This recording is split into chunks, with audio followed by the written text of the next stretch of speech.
الحمد لله رب العالمين والصلاة والسلام على سيد المرسلين أما بعد فأعوذ بالله من الشيطان الرجيم بسم الله الرحمن الرحيم.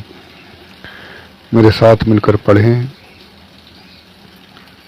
الصلاة والسلام عليك يا رسول الله وعلى آلك وصحابك يا حبيب الله. محترم سامعین السلام علیکم ورحمۃ اللہ وبرکاتہ. 18 جمادی الاول 1443 ہجری 23 دسمبر 2021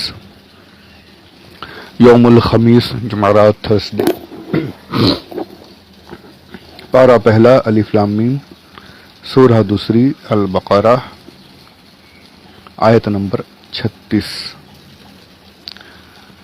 تفسیر کا جو ہمارا سلسلہ اس کی یہ قسط نمبر 405.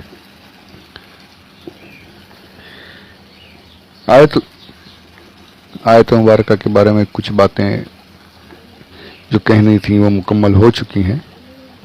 یہاں پر اس آیت سے ثابت ہونے والی چند مسائل، چند فوائد جو ہیں وہ عرض کرتا چلوں. سب سے پہلے تو یہ کہ شیطان کو اپنے سے دور نہیں سمجھنا چاہیے. یہ تفسیر نعیمی میں ہے، یہ تمام فوائد 306 صفحہ نمبر ہے. فرماتے ہیں کہ شیطان کو کوئی بھی شخص، کوئی بھی ہو، شیطان کو اپنے سے دور نہ جانے، اپنے اوپر بھروسہ نہیں کرنا چاہیے. میں بہت عبادت گزار ہوں، میں بہت تقوی کرتا ہوں، پرہیزگار ہوں، شیطان مجھے بہکا نہیں سکتا، شیطان کی مجھ پر چلتی نہیں. یہ سب شیطان کے ہی وسوسے ہیں. ہمیشہ ڈرتے رہنا چاہیے، ہمیشہ خوف کھاتے رہنا چاہیے. آدم علیہ السلام کو دیکھیے، بالکل معصوم بندے ہیں اللہ کے، کوئی گناہ نہیں، کچھ نہیں. عبادتیں ہی عبادتیں، زمین پر تو تشریف بھی نہیں لائے، بھی تو جنت میں ہی ہیں. اللہ کے نبی ہیں، خلیفہ ہیں. اور آپ نے پیچھے سنا کس طریقے سے اس نے آدم علیہ السلام کو تکلیف پہنچانے کی کوشش کی. وہ نبی ہیں، ہم کیا ہیں؟ وہ معصوم ہیں، ہم تو گناہگار ہیں. وہاں تو اللہ کا کرم ان کے ساتھ رہا، ہمیں تو اتنی نافرمانی ہماری، پھر بھی اس کا رحم ہمارے اوپر ہے، رحمت ہے کہ ہم زندہ ہیں. لیکن غافل، شیطان سے غافل ہونا یہ کسی طریقے سے صحیح نہیں ہے. وہ جیسے چاہے، جیسا دیکھتا ہے ویسے وسوسے پہنچاتا ہے. ابھی یہ ہم اپنی بات کریں، مجھے ایک بات یاد آ گئی تو عرض کر دوں. مشہور بات ہے، سنا ہوگا آپ سب نے، پھر بھی میں عرض کر دوں. ہمارے سرکار، ہمارے آقا سرکار غوث پاک رضی اللہ عنہ، آپ کا واقعہ ہے کہ جب آپ اس مقام پر پہنچے ہیں قطبیت کے، تو یہ ایک بادل کی، ایک اس بادل کی طرح سے ایک بادل آیا اور آواز آتی ہے، عبد القادر میں تیرا رب بول رہا ہوں. آواز آئی، اور آج کے بعد میں تیری عبادتوں سے بہت خوش ہو گیا، تیری عبادتوں سے، ریاضتوں سے بہت خوش ہوں، اور میں نے آج کے بعد تجھ پر ساری نمازیں معاف کر دی ہیں. اب تجھے نمازیں پڑھنے کی کوئی ضرورت نہیں ہے. آپ نے کہا لا حول ولا قوت الا باللہ. تو رب نہیں ہے، تو رب کا دشمن ہے، شیطان ہے. ضرور تو شیطان ہے جو مجھے وسوسہ ڈالنے آیا، بہکانے آیا ہے. ارے میرے نبی صلی اللہ علیہ وآلہ وسلم پر نماز معاف نہیں ہوئی، وہ نمازیں پڑھتے رہے، عبادتیں کرتے رہے، میں کون ہوں؟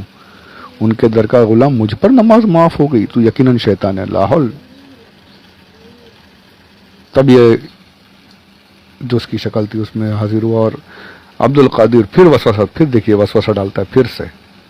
پہلے اس طریقے سے ڈالا، اب دیکھا یہاں کام، تو پھر بدلا. بھلے عبد القادر، آج تجھے میں نے اس دعو سے کئی لوگوں کو گمراہ کر دیا، لیکن تجھے آج تیرے علم نے بچا لیا، تجھے تیرے علم نے بچا لیا. پھر وسوسہ ڈالا کہ علم پر تکبر کر لے، پر یہاں بھی غوث پاک تھے. وہ لعین شیطان تھا تو یہاں پر اللہ کا عبد القادر تھا, غوث پاک تھے یہاں پر. عرض کر ارشاد فرماتے ہیں کہ میرے علم نے بچایا نہیں, میرے علم نے نہیں بچایا, مجھے میرے اللہ نے بچایا تیرے وسوسے سے, میں لعنت بھیجتا ہوں تجھ پر.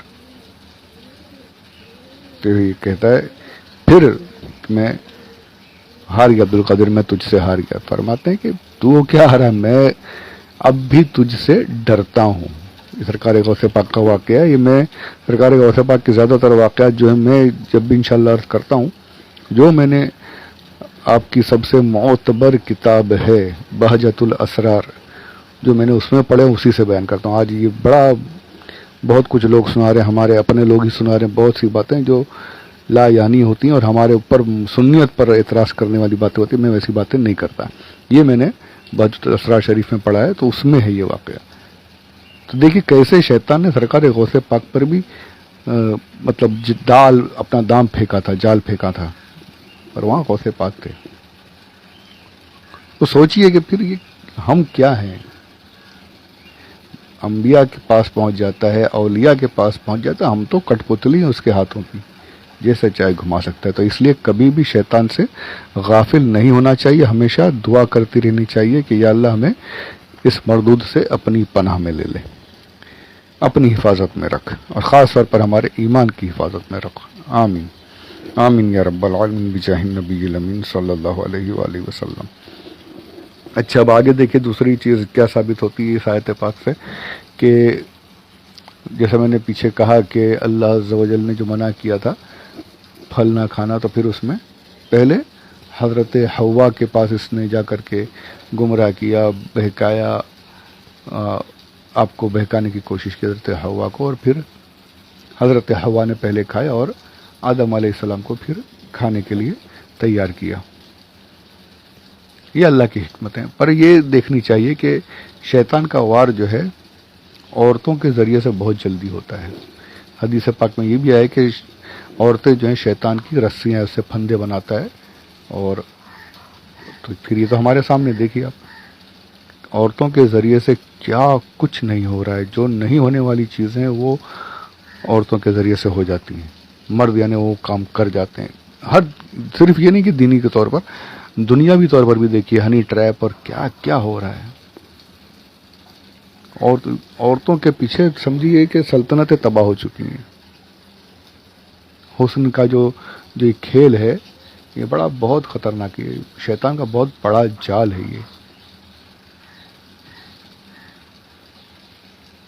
ہمارے اکابرین دعائیں کرتے تھے کہ اللہ عورتوں کے فتنے سے محفوظ فرمانا. میں عورتوں کی برائی نہیں کر رہا, میں یہ کہہ رہا ہوں کہ ان کے ذریعے سے شیطان کا داؤ بہت جلدی چلتا ہے. تو یہ مجھے کوئی اس کی تشریح یا کوئی زیادہ اس میں بولنے کی ضرورت نہیں, آپ خود سمجھ سکتے ہیں. سب اپنے آس پاس دیکھ لیں, تھوڑا کتابوں میں دیکھ لیں, تھوڑا پیچھے کی تاریخ دیکھ لیں. عورتوں کے ذریعے سے کیا کچھ نہیں ہوا, کیا کچھ نہیں ہوا, کیا کیا کیا ہے عورتوں نے, اور کیسے شیطان نے ان کا استعمال کیا ہے اور اچھوں کو بالکل ختم کر دیا. بہت سے واقعات ملیں گے اس میں. ابھی وہ سب لینے جائیں تو بہت کچھ کافی طویل ہو جائے گا. تو یہاں بھی پتہ چلا کہ عورتوں کے جو ذریعے جو جال ڈالتا ہے شیطان, اس سے بھی بچتے رہنا چاہیے, بہت سوچ سمجھ کر کے. تنہائی میں تو بالکل ہونا ہی نہیں چاہیے. یہ تو میں بالکل, کوئی کتنا ہی بڑا متقی ہو, میں یہ بھائی بہت, یہ ایسا جال ہے شیطان کا. حدیث میں بھی کہ جب مرد عورت اکیلے ہوتے ہیں تو تیسرا ان کے ساتھ شیطان ہوتا ہے. تو پھر وہ کیا کچھ ہوتا ہے سب کو پتہ ہے. اور اتنا بڑا وار ہے یہ, باپ رے, اللہ رحم کرے, اللہ رحم کرے. جسے اللہ بچائے وہی بچ سکتا ہے, باقی تو بہت مشکل ہے. اور آج کل کے دور میں تو اور زیادہ. بس اللہ ہم سب کو پناہ میں رکھے, ہر فتنے سے, ہر جال سے شیطان محفوظ فرمائے اللہ عز و جل ہم سب کو. آمین یا رب العالمین بجاہ النبی الامین صلی اللہ علیہ وآلہ وسلم. آپ نے پیچھے یہ بھی سنا کہ جب ان دونوں حضرات نے پھل کھایا ہے تو جنت کی ساری نعمتیں چھین لی گئیں, سب نعمتیں چلی گئیں, تاج, کپڑے اور ساری نعمتیں ہٹ گئیں, چلی گئیں. تو یہاں پتہ چلا کہ خطا کرنے سے اللہ کی نعمتیں دور ہو جاتی. تو پہلے اب یہ سب بولتے ہیں نا کہ یار پتہ نہیں مجھ سے کیا ہو گیا کہ میرا دھندا نہیں چل رہا، میرے روزی میں کمی آ گئی، یا کچھ بچے کی موت ہو گئی، یہ ہو گئی. تو یہ ساری نعمتیں ہیں اللہ کے، اور جب یہ نعمتیں اگر کم ہو رہی ہیں نا تو پھر اپنے آپ پر نظر ڈالیے. پھر یہاں وہاں بھاگنے کی ضرورت نہیں، اپنے آپ کو دیکھیے کہ میں نے تو کوئی گناہ نہیں کر دیا، کہیں مجھ سے تو کوئی خطا نہیں ہو گئی کہ میں اللہ کی نعمتیں مجھ سے چھن جا رہی ہیں. یہ سوچنے کی بات ہے، پہلے یہ سوچنا چاہیے. مجھ سے تو کوئی خطا نہیں ہو گئی، ہمارے باپ سے حضرت آدم علیہ السلام سے خطا اجتہادی ہوئی، ان کی نعمتیں اللہ نے لے لی واپس، تو ہم بھی انہی کی اولاد سے ہیں. تو یہاں نعمتوں کا دور ہونا یہ اس بات کا ثبوت ہے کہ ہم سے کوئی خطا ہوئی.